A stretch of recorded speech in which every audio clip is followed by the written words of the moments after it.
नमस्कार, स्वागत है आपका ज्ञान के एक ऐसे सागर में। अगर इसकी बूंद भी मिल जाए तो आपका और आपके गर्भ में पल रही उस नन्ही सी जान का भविष्य बदल जाता है। गर्भ गीता बहुत ही अनोखा पाठ है। श्रीमद् भगवत गीता में 18 अध्याय हैं, जिनमें कुल 700 श्लोक हैं और गर्भ गीता श्रीमद् भगवत गीता का ही एक भाग है। जिस प्रकार मंदिर के गर्भगृह में भगवान निवास करते हैं, उसी प्रकार भगवत गीता का मुख्य ज्ञान गर्भ गीता में समाहित है। गर्भ गीता में जीव के जन्म और मृत्यु का संपूर्ण ज्ञान समाहित है। मनुष्य को अपने परम कल्याण के लिए इसे जरूर सुनना चाहिए। जो भी प्राणी इस गर्भ गीता को सच्चे मन से, विचारों से अपने अंदर ग्रहण करता है, वह फिर गर्भवास में नहीं आता। उसे जीवन मरण के चक्कर से छुटकारा मिल जाता है और ऐसी पवित्र आत्मा को भगवान के श्री चरणों में स्थान मिलता है। इसलिए हर स्त्री को गर्भ गीता का पाठ अवश्य सुनना चाहिए। माता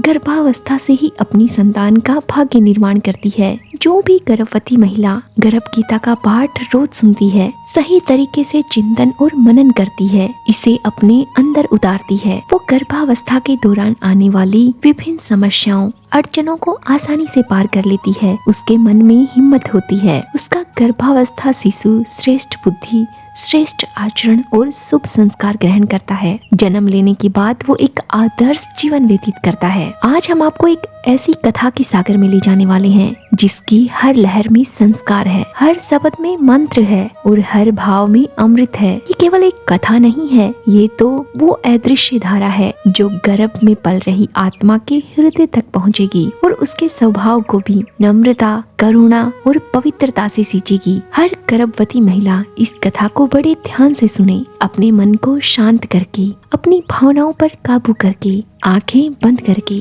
शांत मन से पूरा वीडियो सुने। ये गर्भ गीता गर्भस्थ शिशु के लिए संस्कारों की अमृत धारा है। ये धारा गर्भवती महिला के हृदय में उतरकर उसके शिशु की आत्मा तक पहुंचती है, उसकी धड़कनों में गूंजती है, उसकी सिराओं में, धमनियों में बहती है और उसके भविष्य को आलोकित करती है। आज हम गणेश चतुर्थी की उस अद्भुत कथा को सुनेंगे, जिसमें चंद्रमा का गर्व और गणेश जी का श्राप है, जिसमें उपवास की कटुता और करुणा का मिठास है, जिसमें अहंकार का अंधकार और क्षमा का प्रकाश है। ये कथा अगर गर्भवती माता ध्यान से सुने तो उनके गर्भस्थ शिशु के भीतर एक नई चेतना जाग उठेगी। उसकी आत्मा जानेगी कि जीवन का वास्तविक सौंदर्य विनम्रता में है और उसका वास्तविक तेज करुणा में। एक माँ को अपना मन शांत करके, अपने हृदय को शांत करके, गहरा श्वास लेकर, अपने गर्भ पर हाथ रखकर, आंखें बंद करके कल्पना करते हुए इसे ध्यान से सुनना है। कल्पना कीजिए, गर्भस्थ शिशु के चारों ओर दिव्य आभा फैल रही है और उस आभा में भगवान श्री गणेश जी स्वयं विराजमान है। उनके नेत्रों में मासूमियत है, उनके मुख पर सरलता है और उनकी सूंड से करुणा बरस रही है। जब सृष्टि की धारा अपने प्रथम प्रवाह में थी, जब देवता अपने अपने कामों में लीन थे, तभी ये संकल्प हुआ कि प्रत्येक मंगल कार्य से पहले भगवान श्री गणेश जी की वंदना होगी। इसलिए वे प्रथम पूज्य कहलाए। उनके स्मरण मात्र से विघ्न दूर हो जाते हैं, मन का संशय मिट जाता है और हृदय में अद्भुत शांति उतर आती है। जब ये कथा गर्भस्थ शिशु सुनेगा तो उसका मन दृढ़ होगा, उसकी बुद्धि निर्मल होगी और उसका हृदय करुणा से भर जाएगा। गणेश चतुर्थी का ये पर्व केवल एक बाहरी उत्सव नहीं है, ये भीतर की साधना है। जब माँ पूरी श्रद्धा से भगवान श्री गणेश जी का नाम लेती है, जब वह संयम रखती है और उनके स्वरूप का ध्यान करती है, उस समय गर्भस्थ शिशु के पास एक शांति सी फैल जाती है। उसे अच्छा महसूस होता है, वो शांत महसूस करता है, चारों तरफ एक उजाला महसूस करता है। अगर गर्भवती महिला इस व्रत को पूरे विधि विधान से करती है तो इस व्रत का फल केवल माँ तक सीमित नहीं रहता, ये तो गर्भस्थ आत्मा तक पहुँचता है। आप कल्पना कीजिए कि गणेश चतुर्थी की रात में चारों ओर पूर्णिमा का प्रकाश बिखरा हुआ है, नक्षत्र अपने अपने स्थान पर जगमगा रही हैं, दिशाएं शांत हैं और आकाश में चंद्रमा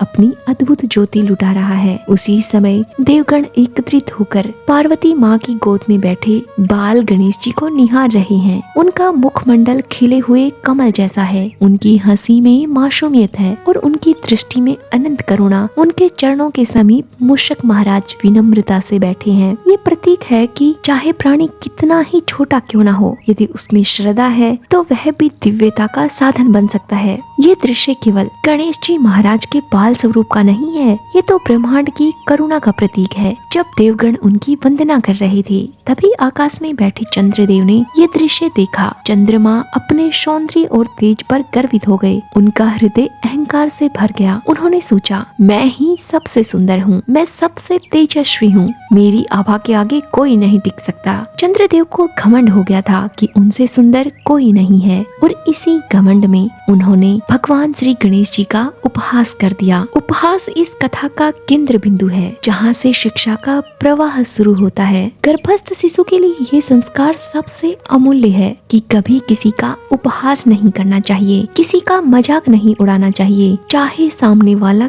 किसी भी परिस्थिति में क्यों ना हो, उस पर कभी नहीं हंसना चाहिए, क्योंकि उपहास आपके लिए केवल मजाक का साधन हो सकता है, लेकिन सामने वाले की आत्मा को घायल कर सकता है, और अहंकार आत्मा के तेज को नष्ट कर देता है। जब चंद्रदेव ने घमंड में आकर गर्व की चमक में डूबकर बाल गणेश के स्वरूप पर व्यंग्य किया, तो ऐसा लगा जैसे देवलोक की वीणा का एक एक तार जैसे धीमा पड़ गया हो। हवा थम सी गई थी, दीपों की लो स्थिर हो गई, और माता पार्वती की गोद में बैठे करुणामय बालक भगवान श्री गणेश जी क्षण भर के लिए मौन होकर केवल चंद्रदेव की ओर देखने लगे। उनके मन में न क्रोध था, न उतावलापन था, बस धर्म की रक्षा का शांत संकल्प, जैसे कोई सागर भीतर ही भीतर जवार रोककर किनारों को समझा रहा हो कि अब सीमा मत लगाना। तब भगवान श्री गणेश जी ने कोमल और दृढ़ स्वर में कहा, हे चंद्रदेव, सौंदर्य जब विनम्रता का आभूषण छोड़ देता है, तब वह अहंकार बनकर दूसरों के घावों पर नमक छिड़कता है। तुमने मेरा उपहास करके करुणा का अपमान किया है। तुम्हारे उपहास से मुझे तो कोई असर नहीं होगा, लेकिन इससे तुम्हारे चरित्र का जरूर पता चलेगा। आज से तुम्हारा दर्शन कलंक का कारण बन जाएगा। जो भी तुम्हें इस व्रत की रात को देखेगा, उस पर झूठा दोष लगेगा, चोरी का आरोप लग जाएगा। ये वचन केवल एक श्राप नहीं था,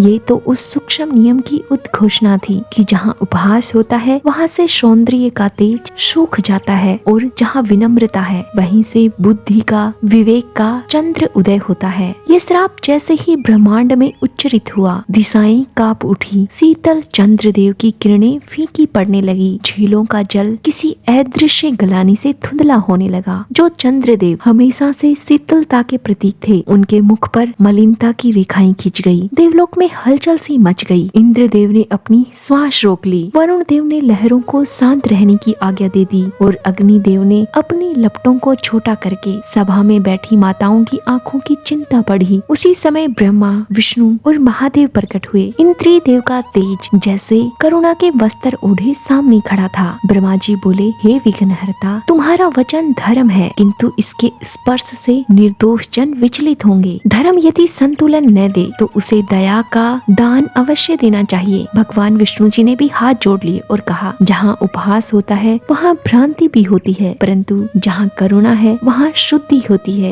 यदि आप करुणा का संतुलन दे देंगे तो भविष्य की संततियों का मन निर्मल होगा। महादेव ने मौन दृष्टि से माता पार्वती की ओर देखा, मानो महादेव कह रहे हों कि हे देवी, अब पुत्र को माँ की वाणी चाहिए। माता पार्वती ने बाल गणेश को ममतामयी आँखों से देखा। उनकी आंखों में ना तो विरोध था, ना पश्चाताप, केवल एक आग्रह था कि धर्म का वृक्ष फल भी दे, छाया भी दे तो ज्यादा अच्छा होता है। माता पार्वती ने अपने पुत्र से कहा, बेटा, उपहास को रोकना जरूरी था, पर संसार में ऐसे भी लोग हैं जो तुम्हारा स्मरण करते हैं, तुम्हें पूजते हैं। यदि मान लो उन्होंने अनजाने में चंद्रदेव को देख लिया, उनकी भक्ति तो कलंक से ढक जाएगी, उन पर झूठा आरोप लग जाएगा, चोरी का दोष लग जाएगा। ये तो आपके भक्तों के लिए सही नहीं होगा। यदि उनकी भक्ति पर कलंक लग गया तो करुणा की पराजय हो जाएगी। क्षमा तो धर्म को पूर्ण करती है। माता की बातें सुनकर भगवान श्री गणेश जी की दृष्टि थोड़ी कोमल हुई। उन्होंने अपने हाथों से कमल छोड़कर देवताओं, माताओं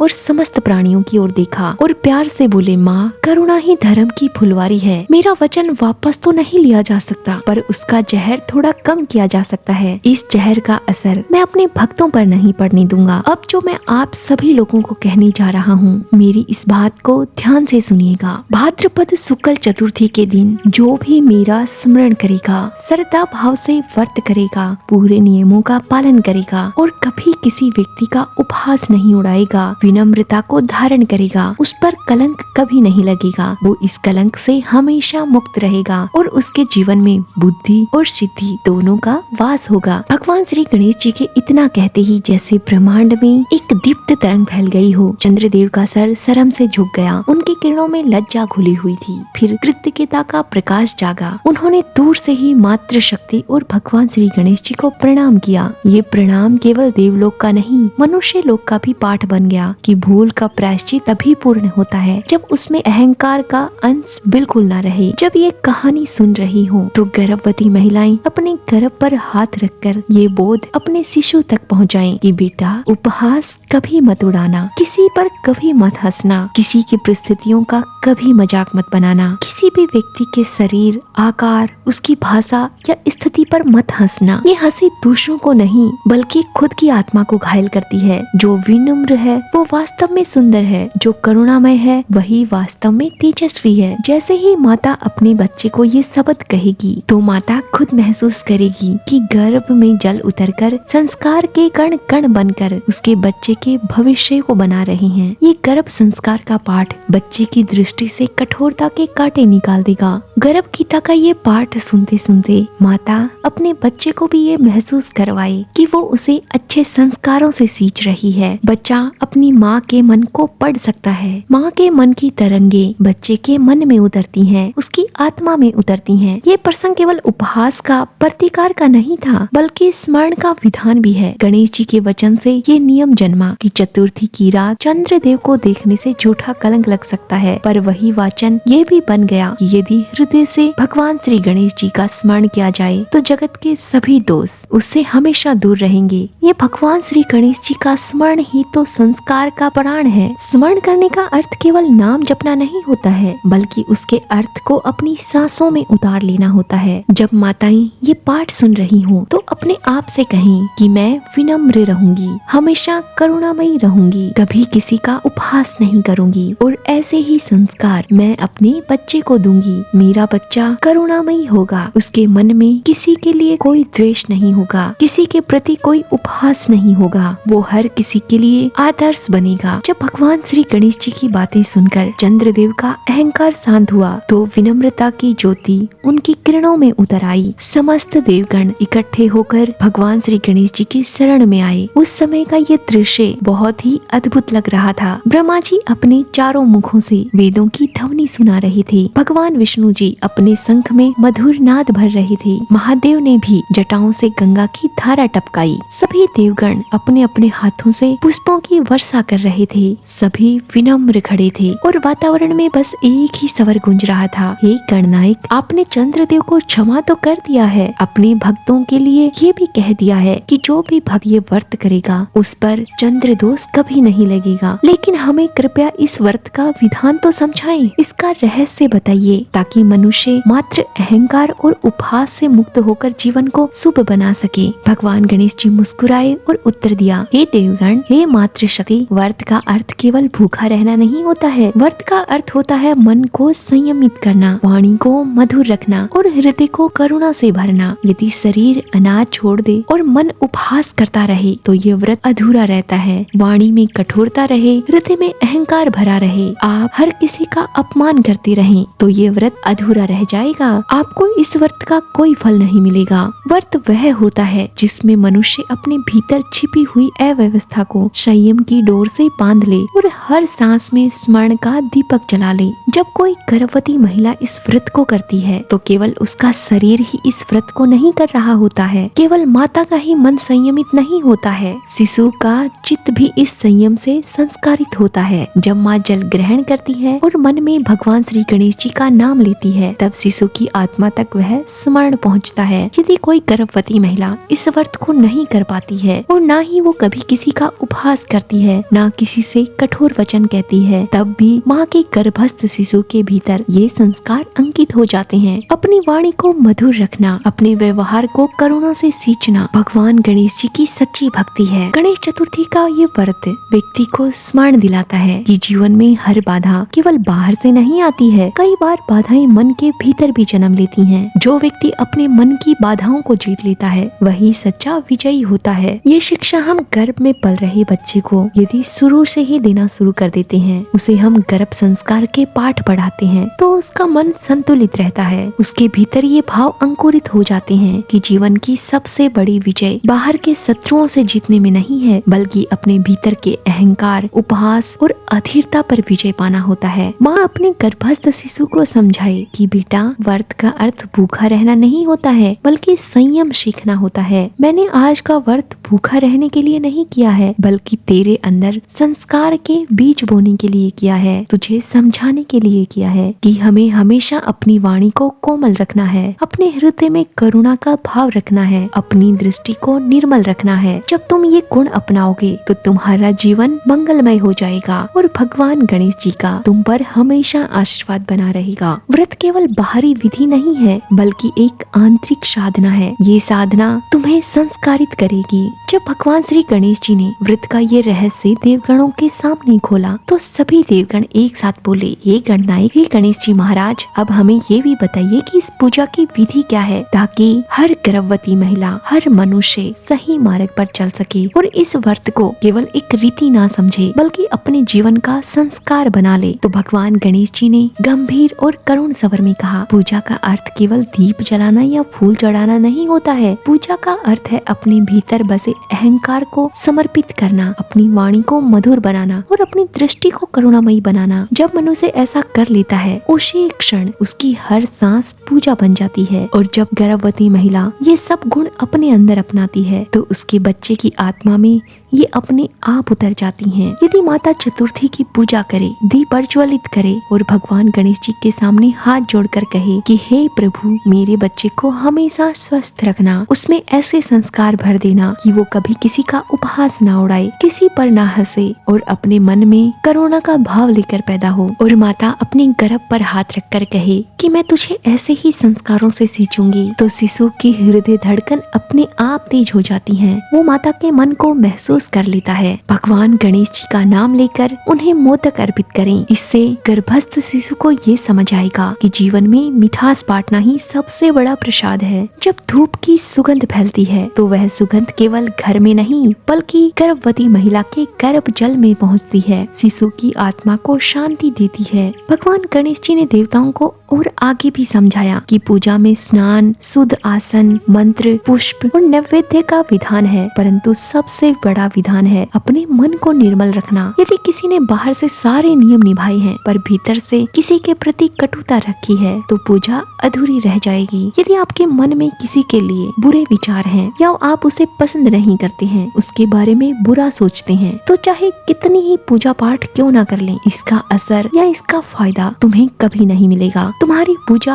अधूरी रहेगी। यदि किसी ने केवल एक दीप जलाया पर मन से किसी को क्षमा कर दिया हो तो वो पूजा पूर्ण हो जाती है, पूरे विधि विधान से मानी जाती है। यही शिक्षा गर्भस्थ शिशु के लिए सबसे श्रेष्ठ होती है। जब वो ये कथा सुनता है तो उसके भीतर संस्कार अंकुरित होने लगते हैं कि पूजा केवल मंदिर की दीवारों तक सीमित नहीं है। पूजा तो जीवन की प्रत्येक क्रिया में बसी है। बस शर्त ये है कि उसमें शुद्धता का भाव, करुणा का भाव होना जरूरी है। गर्भवती महिलाएं अपने बच्चे को समझाएं कि जब मैं दीपक जलाती हूँ तो ये केवल घर को रोशन नहीं करता है, बल्कि तेरे भीतर के अंधकार को भी मिटाता है। जब मैं भगवान को पुष्प अर्पित करती हूँ तो ये केवल मूर्ति पर नहीं चढ़ते हैं, ये तेरे हृदय को भी सुगंधित कर देते हैं। जब मैं भगवान श्री गणेश जी का नाम लेती हूँ तो ये केवल वाणी का उच्चारण नहीं है, बल्कि तुम्हारी आत्मा के लिए लय है। इस प्रकार पूजा की विधि केवल एक अनुष्ठान नहीं है, बल्कि आत्मा को संस्कारित करने का साधन है। जब गर्भवती महिला अपने बच्चे के लिए ऐसे विधि विधान से व्रत करती है तो ये संस्कार सीधे उसकी चेतना में उतर जाते हैं। इसीलिए तो कहा जाता है कि भगवान श्री गणेश जी हर विघ्न हर लेते हैं। उनका नाम स्मरण करने से ही सारे कष्ट मिट जाते हैं। भगवान श्री गणेश जी की ये कथा हर गर्भवती महिला को अपने बच्चे को सुनानी चाहिए। यदि वो पूरे मन से इस कथा को सुने तो उसके बच्चे में संस्कारों के बीज अंकुरित होने होने लगते हैं। जब भगवान श्री गणेश जी ने व्रत और पूजा का पूरा रहस्य समझा दिया तो देवताओं ने विनम्र होकर प्रश्न किया कि हे गणेश जी महाराज, ये क्यों कहा जाता है कि भाद्रपद शुक्ल चतुर्थी की रात को चंद्रमा के दर्शन नहीं करने चाहिए? ये निषेध क्यों है और इसमें छुपा हुआ संदेश क्या है? तब भगवान श्री गणेश जी ने करुणामयी दृष्टि से